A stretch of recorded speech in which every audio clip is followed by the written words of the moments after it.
Did you know that women get extra weight around 30 pounds when they are pregnant? My name is Ahmad Sharul Ridwan, and welcome to an afternoon with WAP.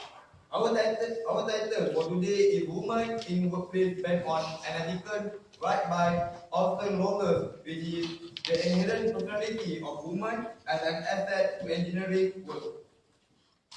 Let me introduce our guests first. This is Adeline, Henry, and Zul. I highly recommend to all of you to give full attention to this discussion since we have a little game after this. The inherent personality of women as an asset to the engineering workplace article states that women have a strong desire to have the well-being of society and they can do this in engineering. The existence of female support groups must become common knowledge so that those needing help and encouragement will know where to go. And last but not least, women have ability that can be used in engineering. So, Zul, what theories that you think that are related to this article? Okay, thank you, Mr. Wak. Today, our team would like to use organizational behavior theory to better explain about this personality movement. First of all, we are using perception theories. So, what is perception? Perception is the process of receiving information about and making sense of the world around us. It also categorizes all this information and interpret it. So perception begins when we have, when we use when we receive stimuli like sight, sound, smell, taste, and also texture. Next is by having attention. After receiving all these stimuli, we choose which is relevant and which is not relevant. So that's why this process is called selective attention. And immediately after that, we interpret it using our emotional behavior. Maybe we are sad, maybe we are happy, or maybe we are bored of this information. Lastly is how we respond on this information. This response to our attitude and our behavior. So, Martin Bobby in his book Exploring Subordinate and Relative Perceptions define perception as the process by which people translate sensory equation into a coherent and unified view of the world around them. In summary, they use observations, their eyes, to take the information all around, though unnecessarily based on incomplete and unreliable information. Sometimes this information does not have facts to support it because it is merely an observation. So perception is important for most particular purpose and that human beings in general. So later will be discussed by the perception. Second is high performance work ethics.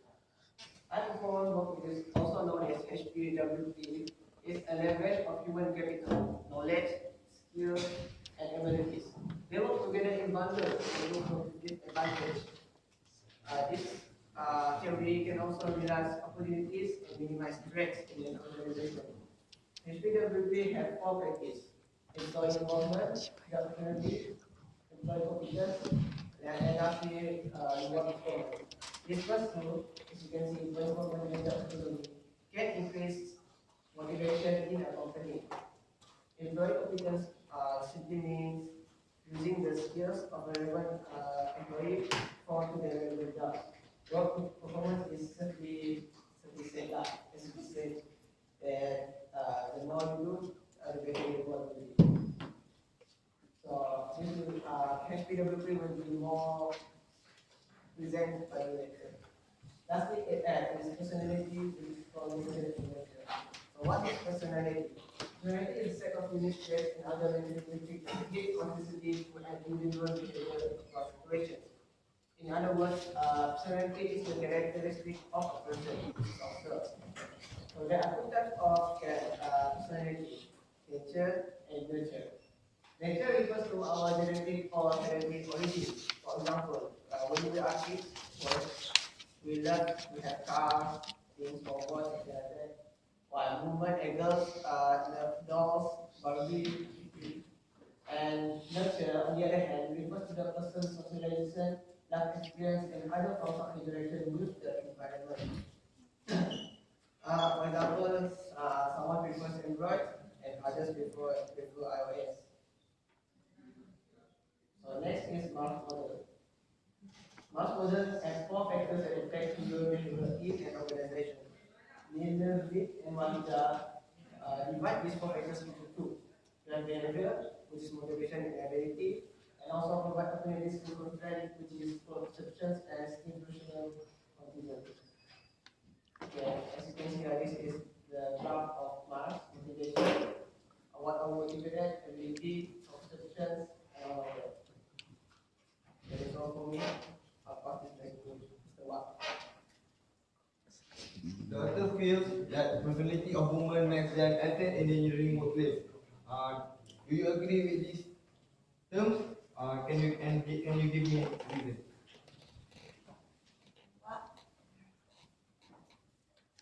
So the perception, you guys know the definition of perception by the Zoom is the process of the receiving the information from the stimulus to ourselves. And why? The specific perception process we include the stereotyping. What is the stereotyping meaning? It's the process of assigning track to people on the basis of their membership in a social category, which is specific in a man or woman. Okay, this is a sample of we can call as a survey of a woman who earned engineering degrees conducted by Neda Fao, a psychologist at the University of Central Melbourne.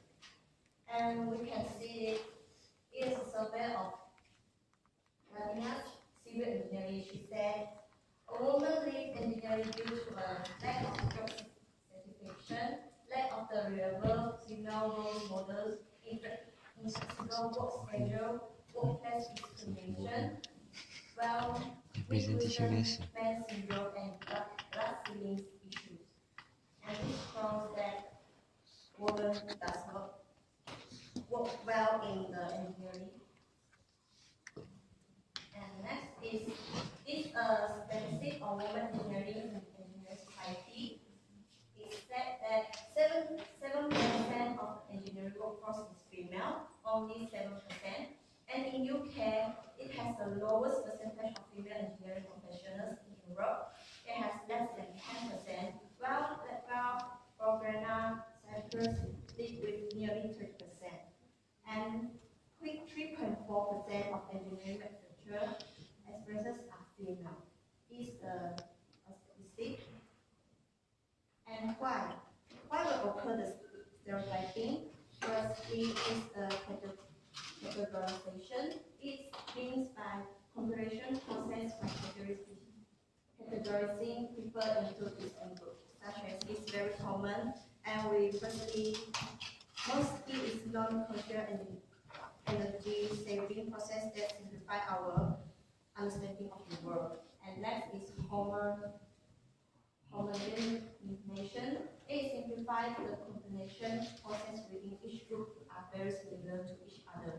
And it said that when we saw a person is the first meeting of someone, we can imagine and we can expect that what is the characteristic of that person, and in our mind we can think about that person. And next, the differentiation. It's a self-attachment or debate to us to have a specific concept. After that, we categorizing the person and we can differentiate. We know the characteristic of that person. We can say that he's a good guy or a bad guy. Next, I will pass to Henry to talk about personality.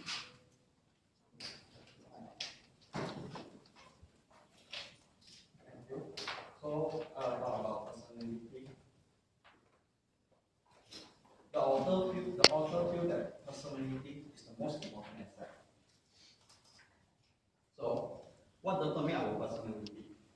Our personality is actually shaped by both nature and nurture. Or other word I can describe for nurture is like that. Our gene that we inherit from our parents. And this gene is not only determine our eye color, our skin, or our physical shape, but the most important thing is they have a significant effect on our decision, attitude, and behavior. And we look at the case study for the traditional philosophy, the nature. We say that